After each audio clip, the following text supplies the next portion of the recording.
So as we are discussing the contribution made by Julian Simon, and now we will discuss some of his quotes and examples he described in different books.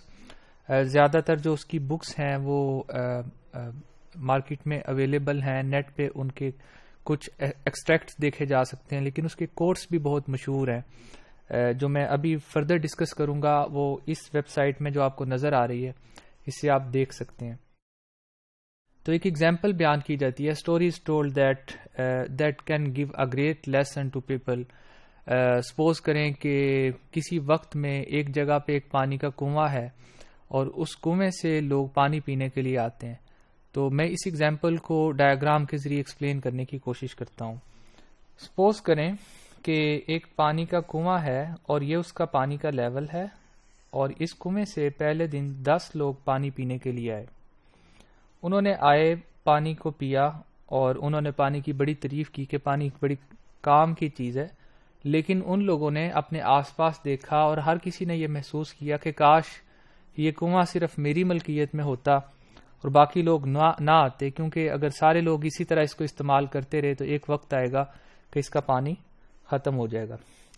اسی طرح وہ واپس چلے گئے، رات کو ان کو اس چیز کی فکر لگی رہی کہ کل یہ کنواں ختم ہو جائے گا۔ اگلے دن 15 لوگ اس پانی کو پینے کے لیے آئے۔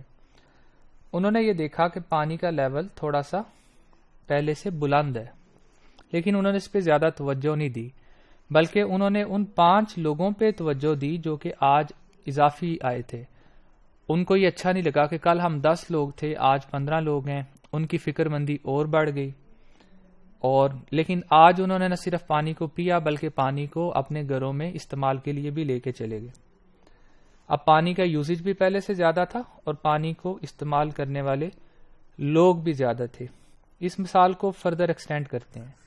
نیکسٹ ڈے 15 کی بجائے 20 لوگ آئے اور انہوں نے دیکھا کہ پانی کا لیول پہلے سے کچھ زیادہ تھا۔ اب یہ جو 20 لوگ تھے، دوبارہ ان میں فکر مندی پیدا ہوئی کہ پہلے دن صرف 10 تھے، پھر 15 ہوئے، پھر 20 ہو جائیں گے، آہستہ آہستہ تو یہ سلسلہ چلتا رہے گا، تو یہ پانی ضرور ختم ہو جائے گا اور ہمیں بڑی مشکل کا سامنا کرنا پڑے گا۔ پھر یہ اسی فکر مندی میں اپنے گھر چلے گئے۔ اگلے دن 20 سے زیادہ لوگ آئے۔ جولین سائمن یہ کہتا ہے کہ لاکھوں سالوں سے دنیا بنی ہے، لاکھوں سالوں سے لوگ اس کے وسائل کو استعمال کر رہے ہیں، پہلے سے زیادہ استعمال کرتے ہیں۔ ان کی یہ سوچ کبھی ختم نہیں ہوتی کہ جب یہ وسائل ختم ہو جائیں گے تو ہم کیا کریں گے۔ اسی فکر مندی میں وہ مبتلا رہتے ہیں۔ وہ اس چیز پہ غور نہیں کرتے کہ ہر دفعہ وسائل پہلے سے زیادہ اویلیبل ہوتے ہیں، ہر آنے والی نسل پہلے سے زیادہ چیزوں کو استعمال کرتی ہے، لیکن یہ فکر مندی انسان کی فطرت میں بیٹھ چکی ہے۔ اس فطرت کی وجہ سے وہ اپنے آس پاس کے لوگوں کو اس نظر سے دیکھتا ہے کہ کاش یہ نہ ہوتے تو میں ہی سارے وسائل استعمال کرتا، اگر یہ کم ہوتے تو وسائل ہم میں زیادہ ڈسٹریبیوٹ ہو جاتے۔ اس کی کئی ایگزامپلس فردر بھی ایکسپلین کی جا سکتی ہیں۔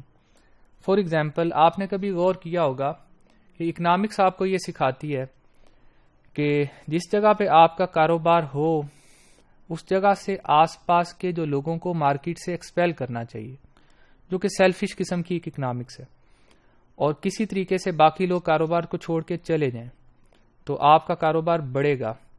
یہی سوچ لیے ہوئے شخص جب کوئی کاروبار سٹارٹ کرنے لگتا ہے تو اس کی کوشش یہ ہوتی ہے کہ میں کاروبار کسی مارکیٹ میں سٹارٹ کروں۔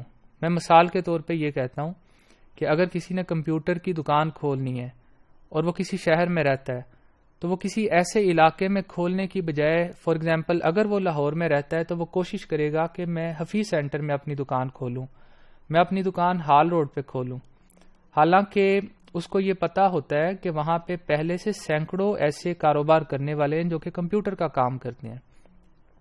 سوچ اس کی یہ ہوتی ہے کہ جہاں پہ میں کام کروں وہاں پہ کوئی نہ ہو، لیکن رزق اس کو وہاں پہ زیادہ ملتا ہے جہاں پہ اس جیسے بہت سے لوگ اور بھی موجود ہوتے ہیں۔ یہ ایک تضاد ہے انسانی سوچ کا۔ انسان کو اس چیز پہ غور کرنا چاہیے کہ لوگوں کے ساتھ ساتھ وسائل بھی بڑھتے ہیں اور ان وسائل کو بڑھانے والا بھی کوئی نہ کوئی موجود ہوتا ہے۔ یہ ایگزامپل جولین سائمن نے اپنی بک میں ایک ڈیفرنٹ طریقے سے ایکسپلین کی ہے۔ میں نے آپ کی آسانی کے لیے اس کو ایک کنویں کی ایگزامپل کے ذریعے ایکسپلین کرنے کی کوشش کی ہے۔